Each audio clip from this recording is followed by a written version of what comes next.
Halo semuanya, perkenalkan aku Naila Safira dengan NIM 15046250077 dari Program Studi Pendidikan Vokasional Kesejahteraan Keluarga Angkatan 25 Fakultas Teknik Universitas Negeri Jakarta.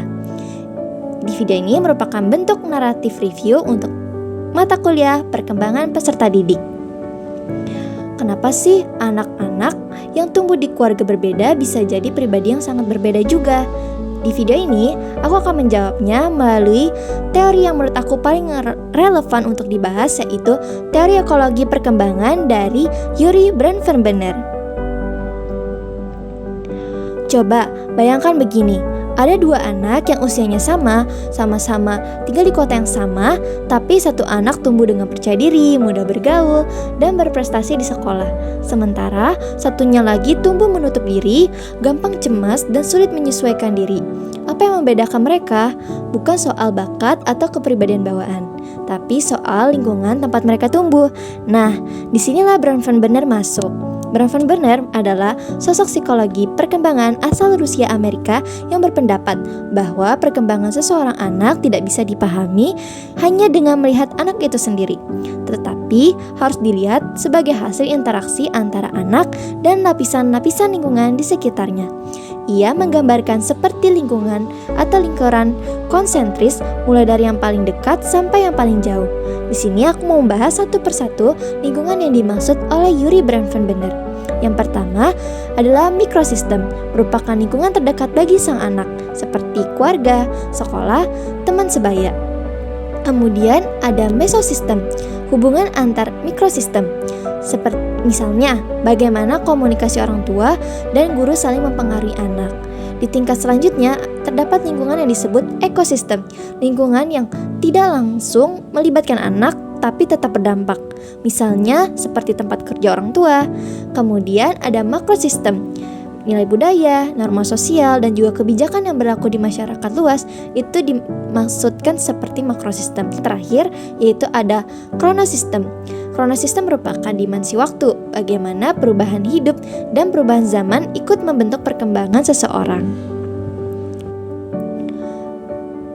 Alasan aku memilih teori ini adalah karena, jujur, ini adalah salah satu teori yang paling terasa nyata buat aku.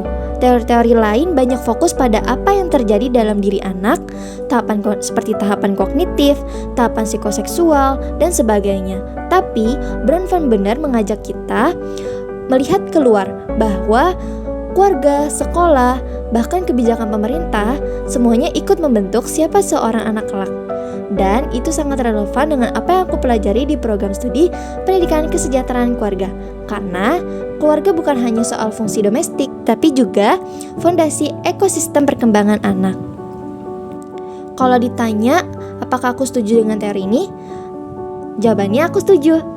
Karena kenyataan di lapangan memang menunjukkan hal tersebut. Anak-anak tumbuh di lingkungan keluarga yang suportif, sekolah yang inklusif, dan masyarakat yang stabil cenderung punya perkembangan sosial emosional yang lebih sehat dibandingkan anak yang tumbuh dalam lingkungan yang penuh konflik dan minim dukungan, meskipun secara genetik atau kognitif kondisinya setara. Tapi perlu diketahui, teori ini kadang terasa terlalu luas dan sulit diukur secara empiris. Bagaimana caranya kita benar-benar mengukur pengaruh makrosistem dan juga kronosistem terhadap satu individu secara spesifik? Ini membuat teori ini kuat secara konseptual, tapi menantang secara metodologis kalau mau diteliti secara kuantitatif. Jadi menurutku, teori ini paling pas digunakan sebagai kerangka berpikir menyeluruh, bukan sebagai alat ukur yang presisi. Untuk memperdalam pemahaman, aku bandingkan dengan teori Vygotsky yang juga menekankan pentingnya lingkungan sosial dalam perkembangan. Persamaannya, keduanya sama-sama menolak pandangan bahwa perkembangan anak murni proses internal atau bawaan. Bronfenbrenner dan juga Vygotsky sepakat lingkungan sosial itu penting, bukan sekedar latar belakang. Tapi perbedaannya cukup mendasar. Vygotsky lebih fokus pada perkembangan kognitif dan bagaimana interaksi sosial, terutama melalui bahasa dan juga bimbingan orang yang lebih kompeten, seperti konsep scaffolding dan juga zone of proximal development, membantu anak mencapai kemampuan berpikir yang lebih tinggi.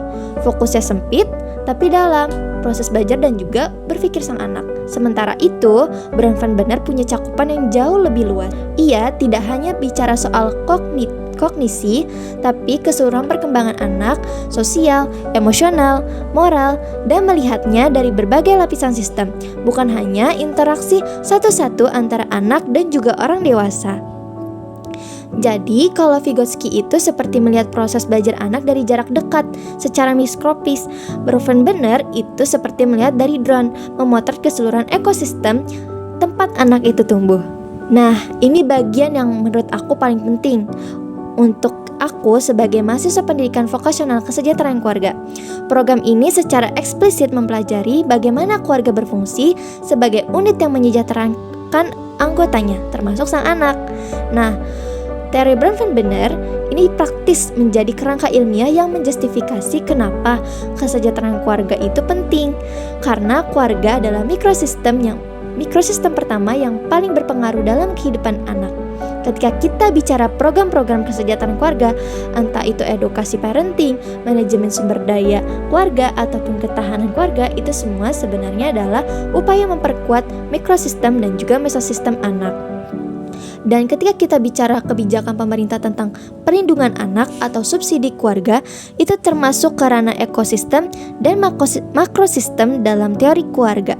Jadi, teori ini bukan cuma teori psikologi, tetapi juga fondasi konseptual untuk memahami kenapa pekerjaan di bidang kesejahteraan keluarga itu punya dampak besar bagi tubuh kembang anak.